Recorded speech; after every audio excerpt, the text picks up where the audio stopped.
Okay, good morning everybody. So I'll have to do this for you, the antiglobulin test, since this is included in the examination. But I'll just have to make it short, just for your understanding, no? But you still have to read the book for examination purposes. So right now, we have antiglobulin test. This is, I think, the fifth topic for our immunohematology, no? Now, what is anti-human globulin test? Actually, the anti-human globulin is part of the uh, cross-matching test, okay? And also, you may want to use antiglobulin test if you are investigating on other types of blood groups, especially that don't easily react. So that would mean your anti-human globulin has a tendency, or is a great procedure to prove or to confirm certain blood reaction, for example, in transfusion reaction, and also a good measure to determine or confirm, no, part of the confirmation of other blood groups. Okay, so actually the principle of anti-human globulin, that is actually a prepared serum from an immunized animals, which are bind to human globulins, either free in the serum or attached to the RBC. Before your anti-human globulin, before the development of AHG, yung anti-human globulin, AHG po yun. Okay. Meron tayong natawag na Coombs test. Okay, so it was Coombs who discovered that it has a similar principle, only that it turned out that your anti-human globulin would be more accurate in doing such tests. Okay, so this is actually a pentameric, okay, IgM antibodies that are so large that when bound to RBC or RBC antigen, the RBC agglutinate usually at room temperature, and IgG antibodies usually need a little help. So basically, your antiglobulin test would really help you determine the IgG, no, blood group. And also, this would help you to establish that there was complement reaction during transfusion. Diba meron tayong complement system, and we have 3 types of complement. Ano nga yun? The classical, diba? The mannose binding, no? So in the transfusion reaction, the complement system, the type of the complement system is the classical pathway. So when we would want to investigate that there was really a transfusion reaction with complement reaction, then you may use your AHG.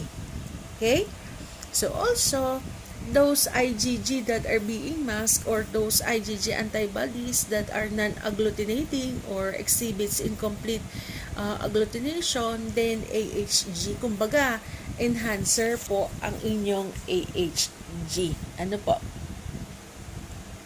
Now, sabi ko kanina yung history niya, yung before it was Coombs, okay, and co-workers, they have discovered it in between 1945 to 1946.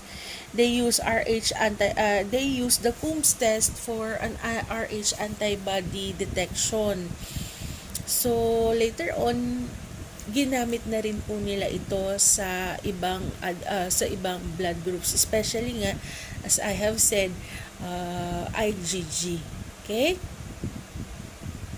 So take note that AHG can determine both in vivo and in vitro sensitization. Okay? So in vivo, in when you want to test an in vivo reaction, then you have to use the direct antiglobulin test or the one-stage procedure. In vitro, of course, you have to use the indirect antiglobulin test or the two-stage procedure. Okay? Now, we have several types of AHG reagent. You have your polyspecific AHG and monospecific AHG.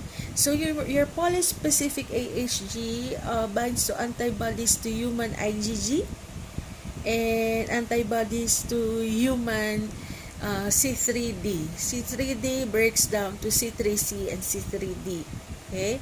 So if you want to determine antibodies to human IgG and antibodies to C3D, then you may want to consider polyspecific AHG. The advantage is that it may detect complement-dependent reaction or complement-dependent antibodies on RBCs. The disadvantage could be there be more nuisance positive. So, ibig sabihin ba siyang mag-cause ng false positive result? Kasi nga, polyspecific siya, marami siyang pwedeng pag-reactan as compared to your monospecific AHG. This reacts to antibodies to human IgG only and or human C3D only. So there are fewer nuisance. Therefore, there is less likely that you obtain a false positive result. Okay? And yun lang kasi nga very specific ang monospecific. Yung mono. So sa isa lang siya mag-react. Ang mahirap sa kanya ay pwedeng ma-miss niya yung ibang important antibodies. Okay? So, I have mentioned all the advantages and disadvantages of your polyspecific and monospecific. Now let's go to direct antiglobulin test. When we would want to use the direct antiglobulin test, then we are looking for in vivo sensitization of the RBC. So how do you do your direct antiglobulin test? Of course, you have to wash your RBCs 3 times with saline solution. This will remove the other globulins.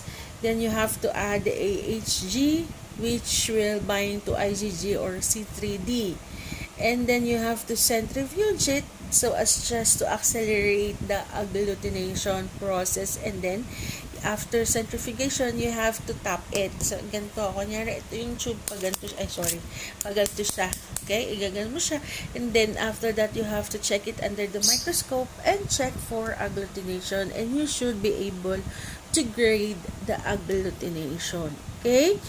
So, you have to add antibody-coated RBC. These are the check cells to all negative.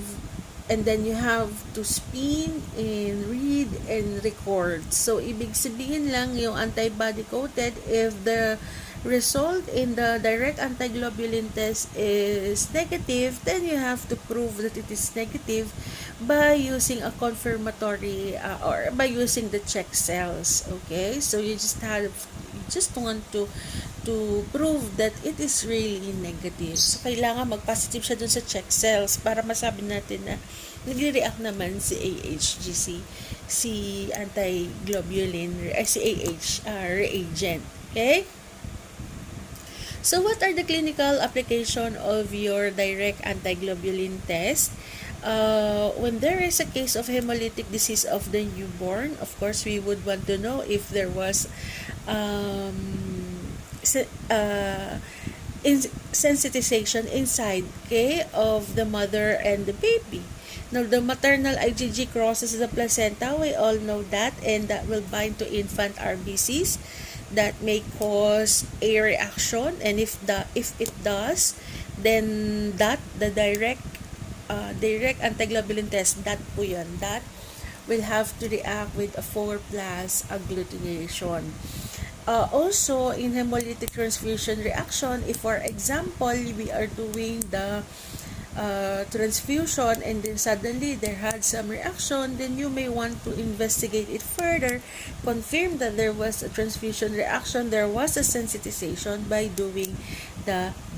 Okay, so recipient antibody coats donors RBC usually about 1 plus grading of agglutination. And of course, if you want to investigate autoimmune hemolytic anemia, so this is actually an autoimmune disease, as we all know. So autoantibody will coat its own RBCs, and the reaction strength could be variable depending on the degree of the hemolytic anemia or IHA.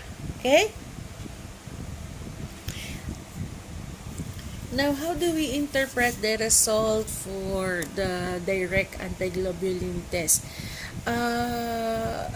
Basically, we have to do the initial that, okay, using primarily the polyspecific AHG. And if we need a more detailed testing, if that is a must, then we have to use monospecific AHG. So usually, if you're going to do that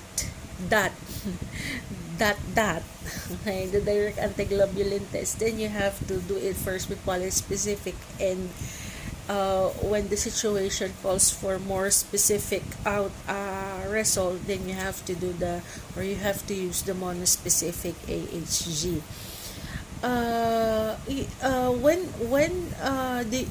If ever you have a positive that result, you should consider evidence of in vivo hemolysis.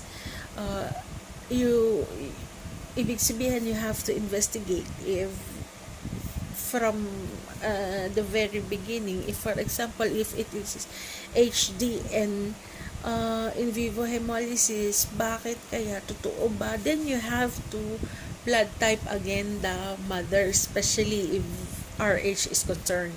Okay? And you have to investigate if the patient underwent recent transfusion. Kasi yun yung mga kailangan mong mapatunayan. The reason why in some requests you need a working diagnosis and you need the history of the patient, and you really have to look back on the records so as just to just assure yourself na okay, sige, tama tong that, baka mamaya kasi nagkakaroon lang tayo ng cross reaction, but then after reading the history and the records of the patient, you might be convinced na okay, there could be an in vivo hemolysis. Okay, also you have to investigate, and when that is positive and there is no evidence of in vivo hemolysis, hindi man to nanganak or hindi rin to nag-transfuse, pero bakit may ganito, you could consider the probability of the patient to have an allo or an auto antibodies against himself. Okay, and lastly, if there could be a positive direct antiglobulin test, then therefore baka naman this could be due to some medication. Okay, so positive DAT or that with no clinical significance may be detected in up to 2% of the population. Okay? So, there's no clinical significance. Ibig sabihin, ano lang, baka meron lang siyang, there are some conditions kasi na, katulad nun, if it is secondary to medication, tayo lang siya kasi may ininom lang siya, but definitely it will soon be negative in due time. Okay? So, indirect antiglobulin test, let's now go to IAT, no? IAT to ha, yung iba kasi IDAT, pero karaniwan IAT, IAT. So, this one, if that is in vivo, then IAT is in vitro sensitization of RBC. The procedure is the same, only that the step 1, that will require you to incubate your RBCs, okay, reagent or the unknown, with the anti-sera, okay, allowing time for in vitro attachment of antibodies to RBC, okay. Ginagawa ba namin to sa laboratory? Yes, kasi dito yung ginagamit namin sa cross-matching, the indirect, okay? So, what are the applications? Detection of antibodies in recipient sera that may be incompatible with the donor RBC's antigen. So, yun yung sinasabi ko sa transfusion, sa cross-matching. We do the AHG phase, no? The protein phase.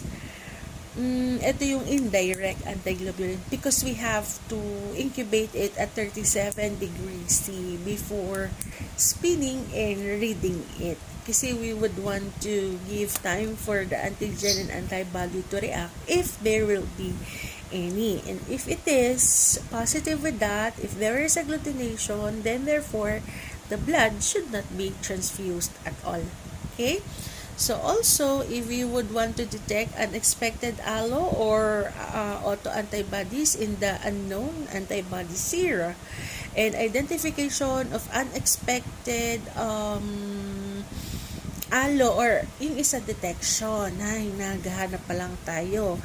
Itong sinasabi kong identification, alam na natin may allo antibodies or meron ding autoantibodies. We would just want to identify what type of antibody that may have caused the agglutination reaction. Also, you may use this in titration of antibody of in unknown sera or amniotic fluid. Okay? So, when the unknown is RBC, determination of RBC phenotype, detection of antigen, you have to use unknown anti-sera. Okay? Now, test sensitivity. The direct antiglobulin test detects about 150 to 500 IgG or C3d molecules per cell. So, ganun siya kataas. No? Ganun siya ka-sensitive. 150 would give you such reaction.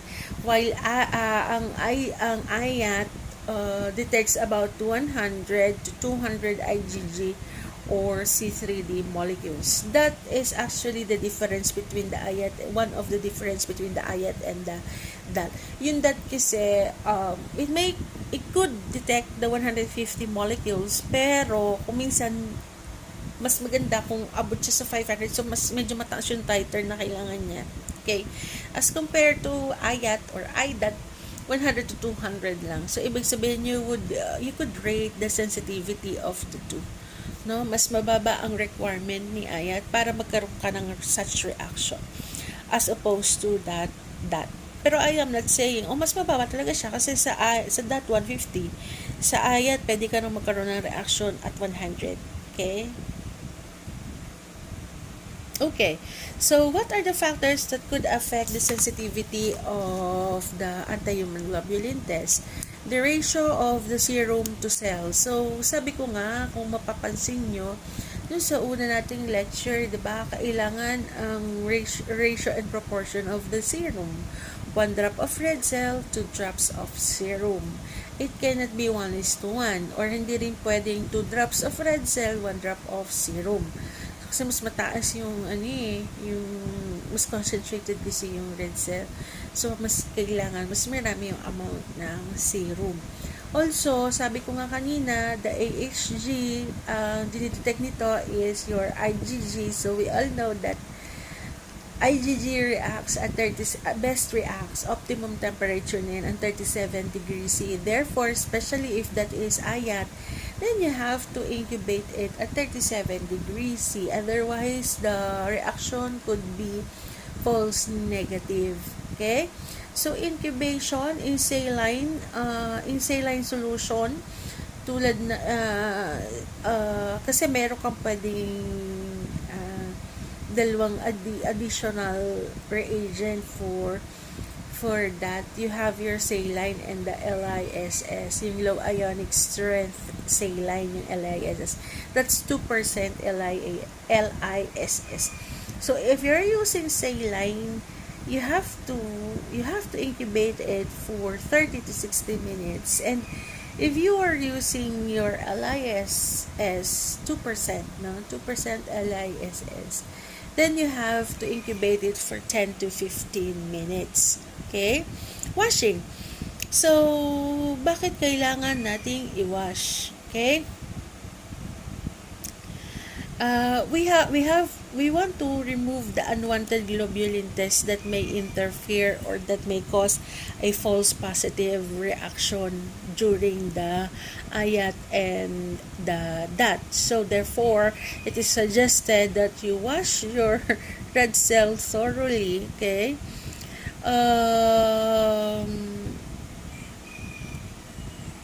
Para mas maging ma-neutralize niya yung mga proteins and the AHG as well. Okay?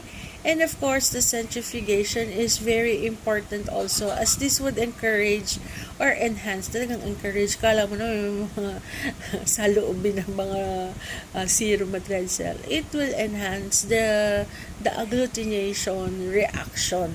Okay? Now, let's talk about the reaction media.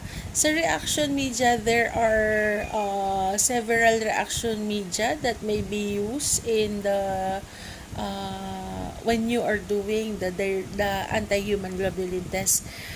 One of which is your 22% albumin. Okay, the 22% albumin decreases the zeta potential.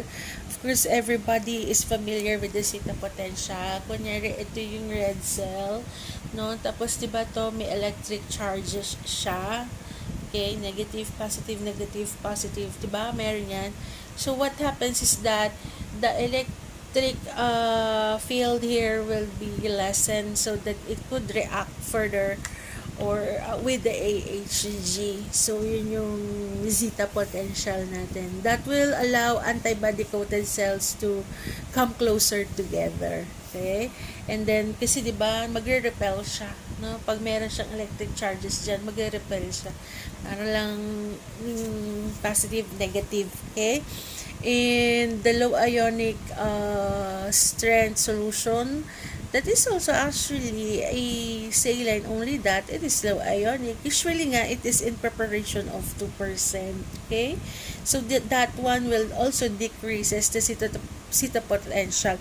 The most commonly used in the laboratory, the one that I remember, until now naman po, it's 2% LISS po yung ginagamit namin. Okay, serum or cells is very important. Increased amount of serum should be noted. And you have your PEG or the polyethylene glycol. That one removes the water, making the antibody concentrated. When you are using PEG, you have to use the monospecific AHG with anti-IgG. Otherwise, you could reach a false positive result. Do not read agglutination via microscope. So, bear with your naked eyes lang. You just have to check it. Otherwise, you could get a false positive result as well. Okay? And that ends your anti-human globulin test. Yung antibody screening next few days na lang, maybe on February, that will be your second sem. So, doon na lang natin yun i-discuss kasi medyo complicated po yun. Ano po? So, have a nice day ahead of you. Thank you very much. And that was just an overview of the human globulin, but still I am not suggesting, but really telling you to please read your book so that you could be prepared in the examination for tomorrow. Have a nice day ahead of you. Good morning.